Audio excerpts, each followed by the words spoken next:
जो सड़कें वो सरकार ठीक नहीं कराती, उसको संवेदक कराता। संवेदक को तो सरकार ही पैसे देती है, सरकार के जो इंजीनियर सुपरविजन करते हैं। अगर सरकार ही नहीं दे कराएगी तो फिर संवेदक तो कभी ठीक नहीं कराएगा इसका।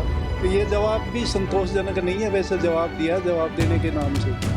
बहुत दुर्भाग्यपूर्वक स्थिति है सड़कों की, बिल्कुल मैं मानती हूँ कि है दुर्भाग्यपूर्वक सड़कों की हालत पिछली सरकार में बहुत ही बेकार थी। हमको आप लोगों से गड्ढे मिले हैं, सड़कें तो मिली ही नहीं। कितनी सड़कें की वो वर्तमान स्थिति क्या है, तो इसमें 111 सड़कों का दिया है। सब में संतोषजनक बताया। जिस सड़कों में 2-2 फुट के खड्डे हैं, बिल्कुल टूटी फूटी है, चलने योग्य नहीं है, उनको भी यही बताया कि साहब वो संतोषजनक है। जो अच्छी है उनको भी संतोषजनक। तो 111 की 11 सड़कें अगर संतोषजनक है तो ये तो मेरे ख्याल से जवाब सही नहीं है। आप पूछे। तो इसको आप बताएं कि माननीय उप मुख्यमंत्री महोदय बताएंगे कि कब तक इनको ठीक कर दिया जाएगा। इसके अलावा दूसरा है कि जो ये तो है गारंटी अवधि की, लेकिन जो बिना गारंटी की ग्रामीण सड़कें हैं उनकी स्थिति तो बहुत खराब है, नॉन पेचेबल बहुत ही खराब है। तो उनको कब तक ठीक करने का विचार रखती है सरकार?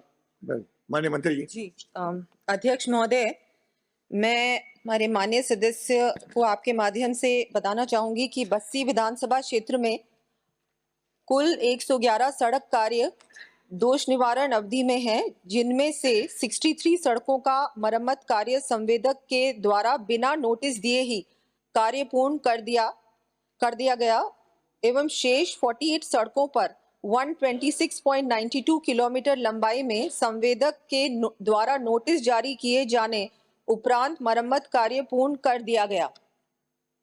चूंकि नोटिस पर संवेदकों के द्वारा मरम्मत कार्य करवा दिए गए हैं, अतः अन्य कोई कार्रवाई नहीं की गई।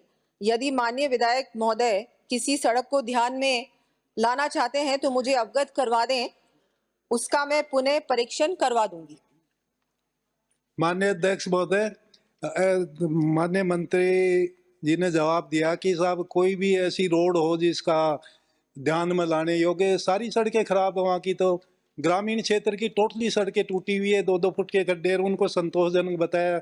दूसरा आपने बताया कि गारंटी अवधि में जो सड़कें वो सरकार ठीक नहीं कराती, उसको संवेदक कराता। संवेदक को तो सरकार ही पैसे देती है, सरकार के जो इंजीनियर सुपरविजन करते हैं। अगर सरकार ही नहीं दे कराएगी तो फिर संवेदक तो कभी ठीक नहीं कराएगा इसका। तो ये जवाब भी संतोषजनक नहीं है। वैसे जवाब दिया जवाब देने के नाम से। तो ये बताएं कि ये इनकी जो संवेदक है के द्वारा जो नहीं कराई गई अभी तक ठीक है, उनको कब तक ठीक करवा दिया जाएगा और नॉन पेचेबल को कब तक ठीक करवा दिया जाएगा? अध्यक्ष महोदय, ये सब जो सड़कें हैं डीएलपी पीरियड की, ये पिछली सरकार के समय ही बनवाई गई थी। बहुत दुर्भाग्यपूर्वक स्थिति है सड़कों की, बिल्कुल मैं मानती हूँ। हमारे जो महोदय कह रहे हैं तो ये बिल्कुल सही है। और अगर जितनी भी हैं कॉन्ट्रैक्टर से रिपेयर भी करवा दी गई हैं, और अभी हमने सेवा ऐप भी शुरू किया है पीडब्ल्यूडी विभाग ने, उसके द्वारा भी हमारे अधिकारी समय समय पर ये जितनी भी सड़कें चल रही हैं जो डीएलपी पीरियड में है, उनकी फोटो सहित वो उस ऐप पे लोड कर रहे हैं। यहाँ जयपुर में हमने डैशबोर्ड बना रखा है और वो रिपेयरिंग बहुत अच्छी तरीके से हो रही है। दुर्भाग्यपूर्वक सड़कों की हालत पिछली सरकार में बहुत ही बेकार थी। गड्ढे मिले हैं हमको आप लोगों से गड्ढे मिले हैं, सड़कें तो मिली ही नहीं। और अब नॉन पैचेबल में पूरी तरह से हम लोग काम करवा रहे हैं। तो अगला प्रश्न, पिछली सरकार में खराब थी तो आप ठीक करवा दो। आपकी सरकार है अब तो। निश्चित रूप से बिल्कुल करेंगे। श्री गोविंद प्रसाद।